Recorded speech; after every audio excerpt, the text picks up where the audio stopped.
I'm from Gulfport, lived here my whole life, grew up on the water down here. I can remember many nights spending the night on boats out at these islands, Ship Island, Cat Island, Chandelier Islands, which are south of here. Some of the most best sleep you can get is on the boat at night, anchored off of these islands. Plenty of stars, sleep out on deck, the temperature is perfect. Just got to watch out for occasional mosquitoes. But grew up shrimping, charter boats, did a little bit of work on charter boats as deckhands. I've always enjoyed fishing, just being on the water in general. I can remember shrimping with my dad on his boat, and they'd always have me about a 20-gallon basin, a little wash basin, and I'd pick out critters out of the catch and keep them for a little while, throwing them back in the water before they lost their oxygen in the water. At this point, I just enjoy sharing the experience on the water out here on the Mississippi Sound with all the folks from all over the country as well as from all over the world.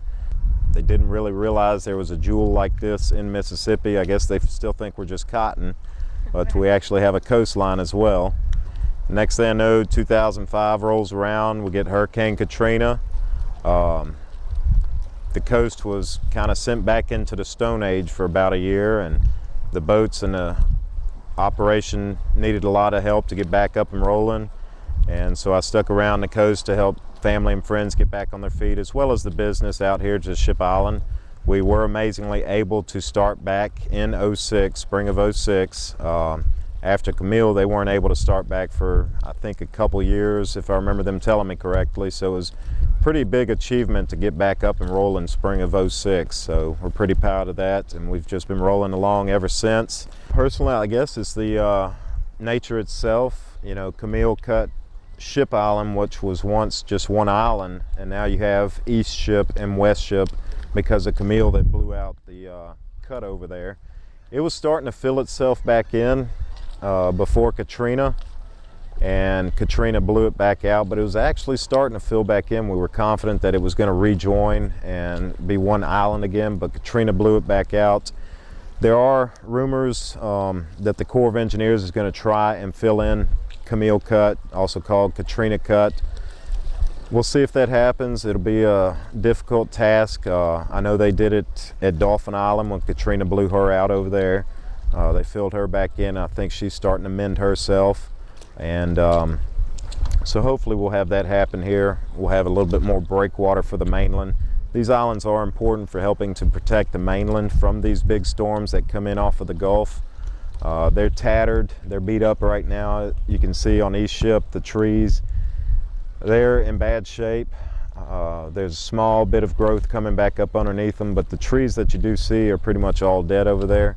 It'll take it a little while to mend itself, but it's starting to come back, and we just hope that we don't have another major storm until these islands have a chance to fix themselves up a little bit. Well, Katrina definitely wiped the slate clean, especially for this island. A lot of the islands, the slate was wiped clean.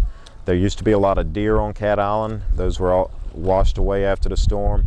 We used to have a lot of raccoons, nutria rats, alligators, a lot of alligators on the island. We have an interior estuary between the North and South Beach. There's a beautiful brackish water estuary. Cattails, lots of small minnows, crabs will even come up in there. There's a couple little cuts in the island that the tide will come in and give a little salt water. So you got a little bit of saltwater intrusion into that brackish water.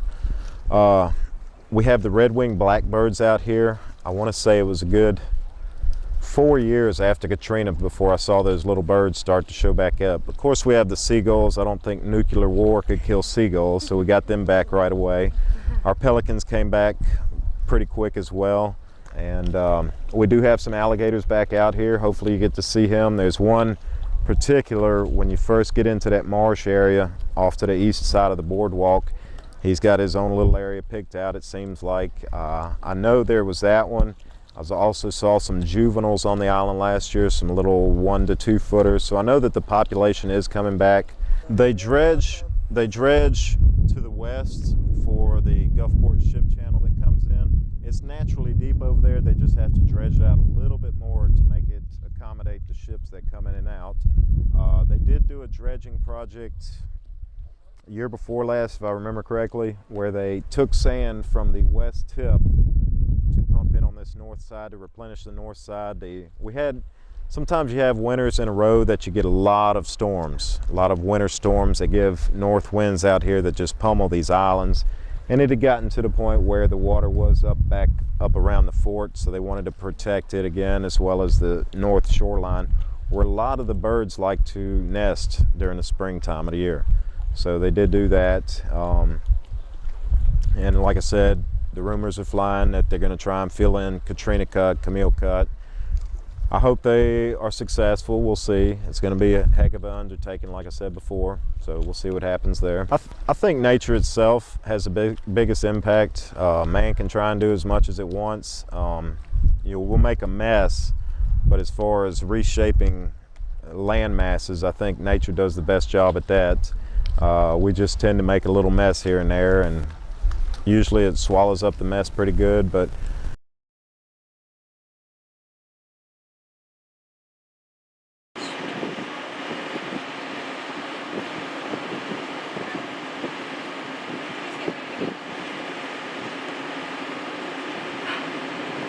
got him. You know what he's doing?